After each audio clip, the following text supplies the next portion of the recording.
Hello friends, চলে এসেছি আবার একটা মিনি ব্লগ নিয়ে। তোমরা এর আগের ভিডিওতে দেখেছো আমি সুস্মিতার বৃদ্ধির সমস্ত কিছু তোমাদের সাথে শেয়ার করলাম। এখানে গায়ে হলুদ নিয়ে চলে এসেছি। গায়ে হলুদের কি কি প্রিপারেশন ছিল সেগুলো তো তোমাদের সাথে শেয়ার। এই যে পুচকুটাকে তোমরা দেখতে পাচ্ছ, এটা আমাদের স্কুলের আরেকটা বান্ধবী সুনেত্রা, তার ছেলে। তার সাথে একটুখানি খুনসুটি করছিলাম আর সুস্মিতা এখানে গায়ে হলুদের জন্য রেডি হয়ে চলে এসেছিল।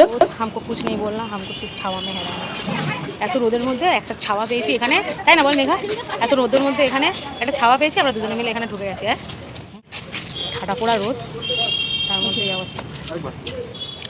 দেখতেই পেলে তোমরা, এখানে একটুখানি ফটোশুট চলছিল, তারপরে নাপিত টাপিত এসেছিল আর সমস্ত যা যা রিচুয়ালস হয় সেগুলো সব হচ্ছিল। আর প্রথম গায়ে হলুদটা ওর মাই দিয়েছিল।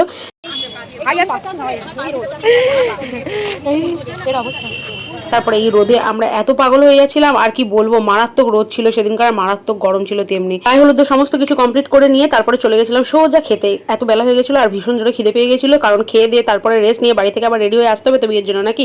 চলো দেখা হবে পরে, টাটা।